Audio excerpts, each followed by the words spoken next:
Hello, I'm Professor Brian Boucher. Welcome back. In this video, we're going to look at 3 cases where we can apply the discretionary accruals model. For each company, we'll learn a little bit about their business and what's going on. Then we'll calculate their discretionary accruals measures, look for time trends in the measure, and compare those time trends to competitors to see if the company looks unusual. That'll allow us to draw some conclusions on whether the discretionary accruals is picking up earnings management or not. So we'll get a chance to see how well these models really work on some real companies. Let's get started. The first case we're going to look at is Possum Electronics. Possum Electronics manufactures consumer products for dogs. Things like microchip-enabled food bowls, electric toothbrushes, soothing sound machines, electric blankets, and of course, their well-known aromatherapy vaporizers. The company was struggling in 2012-2013, so they brought in a new CEO who is a turnaround expert. That CEO made a number of changes in 2013-2014, including increasing the marketing budget, reducing the product line to focus on winners, closing a number of factories and cutting the workforce substantially, and implementing a new just-in-time automatic retail delivery system with its customers. I am feeling deja vu hearing about this company. Nice job recycling old material, Prof. Guilty as charged. Yes, I have used Possum in another video, but I'm recycling it on purpose. Because in the prior video, we saw that Possum engaged in a channel stuffing scheme to boost their revenue. So I thought maybe we should bring them back and see if we could detect their manipulation with the discretionary accruals models.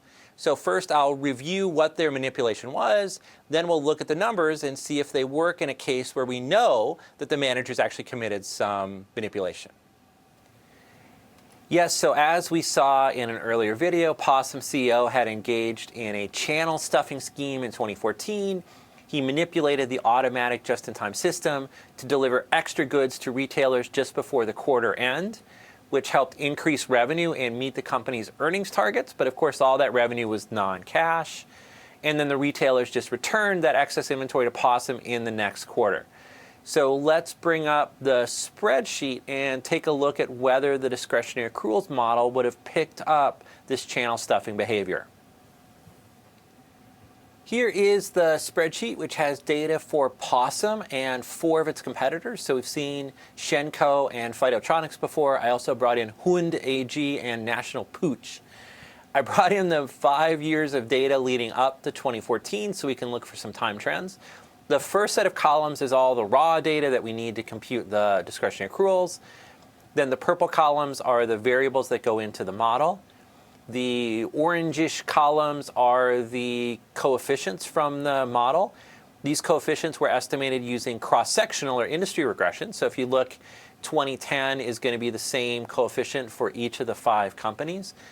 Normally, you could just go to the spreadsheet I posted with all these parameters and bring them in.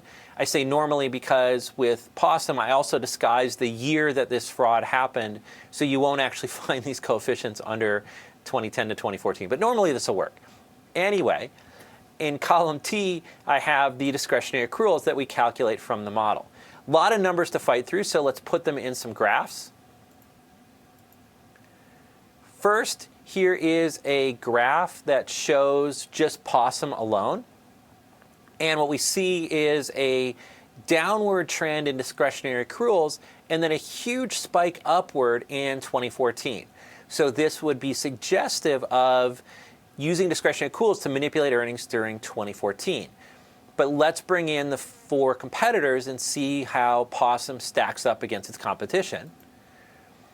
And so if you look again at Possum, the purple line, it's the only one that's really spiking up a lot. It looks like Hund AG is also going up in 2014, but it doesn't get that far above 0. National Pooch also going up a little bit, but that's really just bouncing around within a small range. Phytotronics and Shenco were actually down. So looking at this graph, I would say the discretionary accruals model suggests there's pretty compelling evidence that Possum manipulated its earnings, but then we would, again, check to see whether they have earnings management incentives, which they have quite a few of, as we've talked about in prior videos. So the model does seem to pick up the fact that Possum was manipulating its earnings during 2014. The next case we're going to look at is the company Cat Farm Incorporated. Cat Farm is a leading manufacturer of pharmaceuticals for cats. Its breakthrough drug was cat Acnex, which was a cure for severe feline chin acne. Seriously? After all of these dog companies, you throw in a cat company? As you'll see, this company's earnings management motives are very different from what we've seen in prior companies. So since I had a contrarian company, I figured I'd illustrate it with a contrarian animal, and so we'll look at a cat company. The company allegedly used its monopoly position in this drug to coerce health insurance plans and pharmacies to also carry other overpriced medicines produced by the company. In other words, they would say, unless you carry our other medicines, we're going to reduce your access to cat Acnex.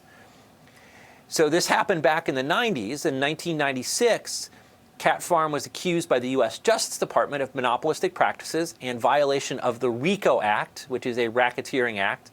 You can Google that on your own if you want to know what it is, but it's pretty serious stuff. The company then reached a settlement with the feds and paid a modest fine in 1997. Then the next year, in 1998, Cat Farm announced it was going to merge with Animal Med, a large French pet pharmaceutical company. Both the U.S. Attorney General and the European Commissioner for Competition announced they would seek to block the merger to prevent a worldwide monopoly. And Cat Farm claimed that there was simply no evidence that it's able to earn monopoly profits in its business. So we're going to look at Cat Farm's discretionary accruals model for both 1996 and 1998 to see if there was anything unusual, because they may have had some incentives to manipulate earnings during those years. Here is the tab in the spreadsheet with all the data for Cat Farm. I had trouble finding competitors for Cat Farm for some reason, so I only have 3 competitors. And you can see all the data, and you can look through it on your own. But let me show you what the graphs look like. So here's the discretionary accruals for Cat Farm alone. And you can see there's a big drop in 1996 and another drop in 1998. Well, hopefully you realized that Cat Farm actually has incentives to make their earnings look worse. Normally, we think about companies trying to make their earnings look better, but if you're accused of being a monopoly and racketeering, you want to make your earnings go down so you look like you're less profitable, and that's what it looks like Cat Farm did in 96 and 98. Now let's compare them to the competitors. And we can see in 96, Cat Farm was clearly way down, whereas the rest of the competitors were above zero. Although Medicina Ghost did seem to have a little bit of drop, but it dropped it to zero. And then if we look at 1998, again, Cat Farm is way down, but you don't see the same big drop for its competitors. Honey, it looks like the Green Line Company is also down in the last year. So, how can y'all conclude that Cat Farm is manipulating?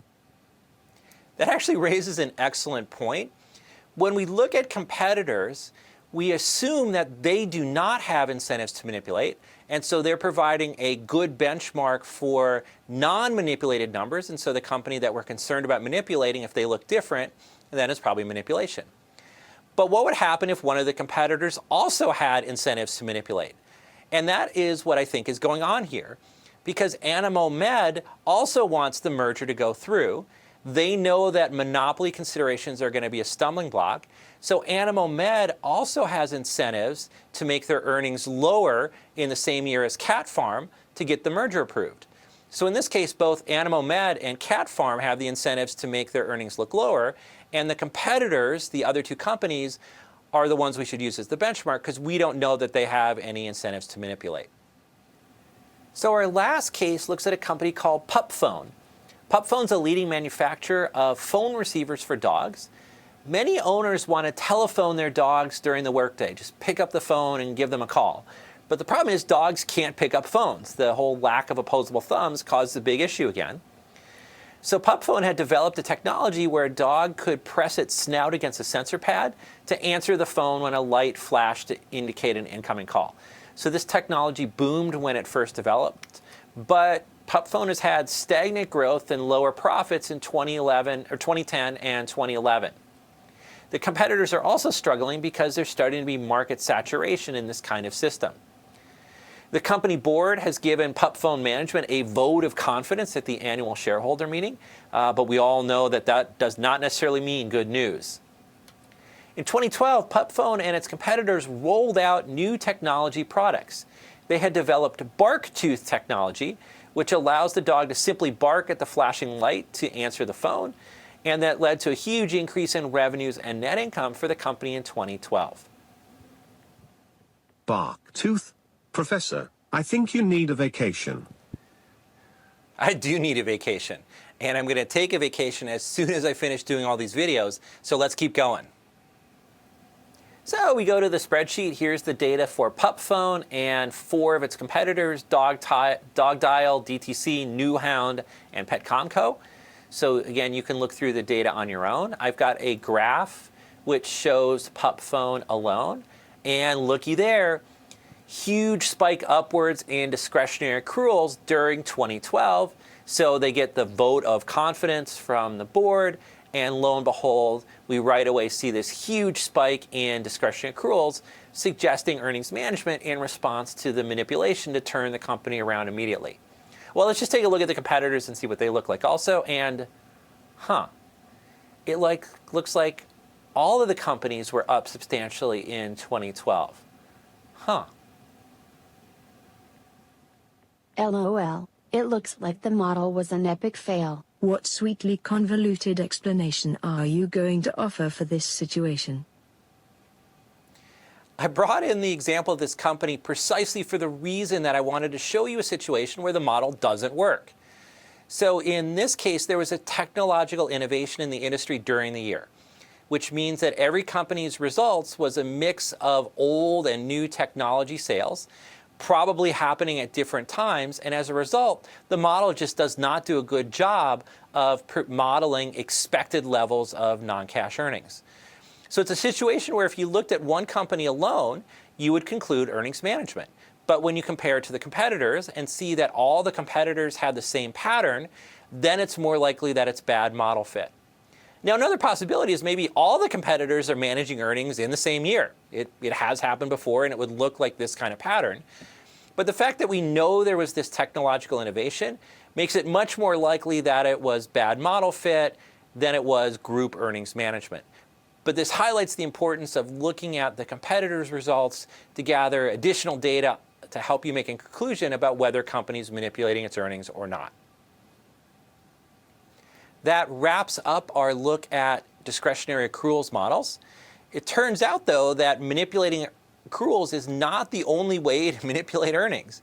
You could also manipulate the cash component of earnings, and that's what we're going to look at next video when we talk about discretionary expenditures. I'll see you then.